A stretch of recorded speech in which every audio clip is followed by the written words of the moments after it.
Good morning, I'm Adam Sexton. Senator Jeanne Shaheen is seeking a third term in Washington, and she's balancing a competitive re-election effort with work on the response to the COVID-19 global pandemic. Senator Shaheen is our guest today from her home in Madbury. Good morning, Senator. Good morning. It's nice to be here in New Hampshire and Madbury. All right. So Governor Sununu made the plea this last week for more funding for state-level relief that can be used to avoid some of the draconian cuts to state and local government that might be coming down the pike with the loss in tax revenue and also the massive expenditures to deal with the pandemic. He said he knows the delegation is fighting for that in Washington, but he says he's worried what he's hearing from others in D.C. who aren't interested in providing that kind of help. So what, if any, help for New Hampshire will there be in the next relief package? Well, we don't know because we're still negotiating that package, but I think it's fair to say that the New Hampshire's congressional delegation, and certainly I and so many of my colleagues, are fighting to ensure that there is help for state and local governments. You know, it was part of the fight when we passed the CARES Act back in March. It's the reason it took longer to get that done because there were a number of us who were fighting to ensure that that aid came into states. New Hampshire got $1.25 billion because of that fight, and we're going to continue to fight that. Unfortunately, what we've heard from Mitch McConnell, the majority leader, who at one point made a very unfortunate comment where he said, well, just let the states and communities go bankrupt. We haven't heard any commitment from the Trump administration to support states and local governments. And it's important because they are on the front lines. We know in New Hampshire, it's the state and our local communities who are on the front lines fighting this virus, providing services to people. If they don't get help, they're going to be forced to lay off municipal workers, first responders. They're not going to be able to backfill the funds that they have already spent to address the coronavirus. And so they need help if we're going to continue to ensure that people get the help they need. The last round of relief included the PPP, or Paycheck Protection Program, which aimed to keep jobs in place and the economy really running during all of those mass shutdowns. More than 3/4 of New Hampshire businesses actually received a PPP loan, so this went far and wide. But that list includes businesses owned by her husband and also businesses in which close family members have an interest. If I'm a business owner who didn't get the PPP money and I see that, family members connected to U.S. Senator did get it, what do you say if that person says, hey, that's not fair? Well, first of all, as Marco Rubio, the chair of the Small Business Committee and one of the lead negotiators with me and Senators Cardin and Collins, has said, this program was designed to ensure that businesses who applied, who met the qualifications, got the money. Congress didn't weigh in. I didn't weigh in on who got help. And there's actually still help, over about $130 billion still available for PPP loans. My office has worked really closely with so many businesses throughout New Hampshire to ensure that they could get help. So if you haven't gotten a loan and you qualify, you need help, call our office. We'll do everything we can to support that effort and to help you understand how the process works. Let's move to police accountability and law enforcement reform here. One of the policy ideas gaining traction on the left is to interrupt this so-called school-to-prison pipeline by defunding school resource officers, making sure that police are out of schools. Would you support that kind of a concept? Because a lot of these SROs are federally funded. Is it time to get police out of high schools, essentially? Well, I've talked to a lot of teachers, a lot of school resource officers, a lot of students who are very happy to have those resource officers in the schools. I think that's really a local decision that schools should make. I can tell you that when my students were in high school here at Oyster River, they all really liked having their resource officer in the school. They came home and talked about the conversations they had with him. So I think certainly if there are schools that would like to use that money for other things, that's fine. But I don't think a blanket decision to say, let's get all the resource officers out of schools is the way to go. A lot of people are watching what's unfolding on the streets of Portland, Oregon, and wondering what the mission is there for those federal officers. Some argue that it's a crackdown just for the sake of a crackdown. The Preventing Authoritarian Tactics on America's Streets Act is being brought forward by some of your Democratic colleagues in the Senate. It would forbid federal officers from crowd control outside of federal property, and it would also make them, local officials have to request them before they went off and did more. It would also require those officers to wear identification and for the feds to publicize deployments. I know this has been gaining some traction there. Will you be signing on to these concepts? I support that. Look, what we're seeing in Portland, Oregon, is that the federal officers who have been sent in there are making the situation worse. They're making it less safe. If local mayors, local authorities request federal help, that's one thing. But if they don't want that federal help to come in, and officers there on the ground who, as the Department of Homeland Security has pointed out in a report that has become public, that they don't have the kind of training in crowd control and other ways to deal with the situation that our police officers in those departments have.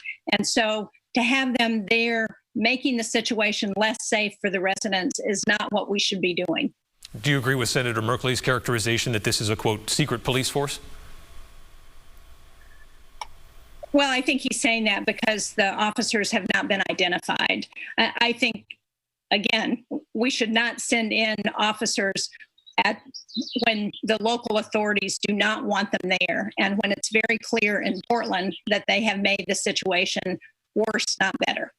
So you serve on the Senate Foreign Relations Committee. Is it time to see China as something a bit more sinister than just, sometimes an adversarial trading partner? The virus has exposed some real fault lines.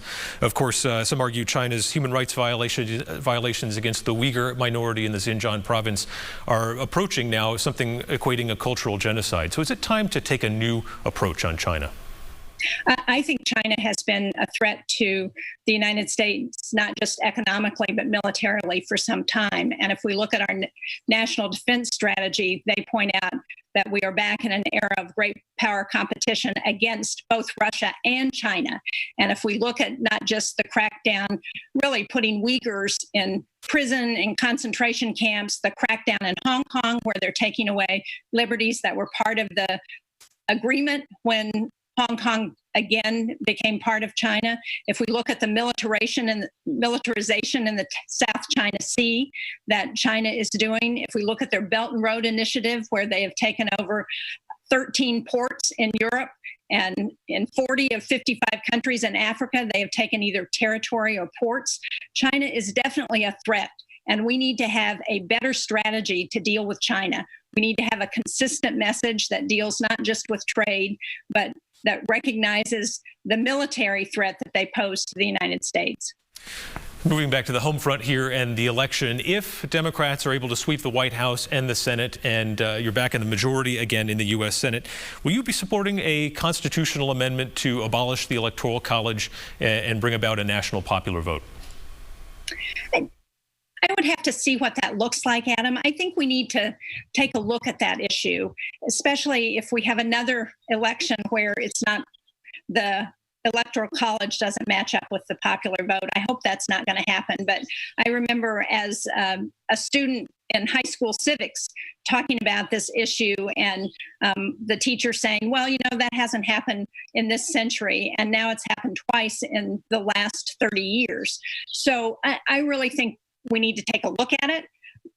I think we need to make sure that every vote is counted. And one of the challenges in this election is the efforts to suppress the vote. Right here in New Hampshire, I was very disappointed to see the governor and the former legislature make it more difficult for students to vote in this election. So I think the goal is to ensure that everybody's vote can be counted. You've been involved in New Hampshire elections for 4 decades now, deeply involved. This one is so different. And how do you characterize how you win and how you operate a campaign in a year in which people are so socially distant? Well, it is really different. It's campaigning virtually, and I've been doing that, meeting on screen with lots of people from all over the state talking about what's at stake in this election, the importance of ensuring that people can continue to get health care when they need it, standing back up our economy from this pandemic, ensuring that we can address the coronavirus. And people are anxious to know that they can participate in this election. One of the things we know is going to happen in New Hampshire is a lot more people are going to vote absentee, and I'm pleased that the governor and legislature are making that a little easier for people. I think that's important, that they can check off on their application that they're worried about the coronavirus, and so that's why they don't want to vote in person. But campaigning is certainly very different. I'm hoping at some point I'll actually be able to get out. I'm doing official events now. The last couple of weeks I was out in New Hampshire, social distance and wearing a mask and meeting with people mostly outdoors. But it was nice to get around the state to have a chance to talk to people, and I hope to be able to do that again on the campaign trail. When it comes to the pandemic, I don't want to jump too far to the end here, but there are billions and billions of dollars being pushed into finding a vaccine. How do you ensure that that vaccine can be trusted, even though, you know, these are going through the scientific channels supposedly, but with all of that money washing in, how do you guarantee that vaccine is going to be something that has been tainted in some way by all of the cash flowing into that process? Well, that's a really good question, Adam. I think we've got to push the Food and Drug Administration to ensure that they follow the process that they have put in place to ensure that medications are safe. And we need to watch that very closely. There needs to be strong congressional oversight for what they're doing. And there needs to be strong oversight from the FDA to ensure that whatever comes to the market is safe for people and that it really responds to the virus. The other challenge with getting a vaccine is getting the vaccine out and getting people vaccinated across not only the country, but across the world.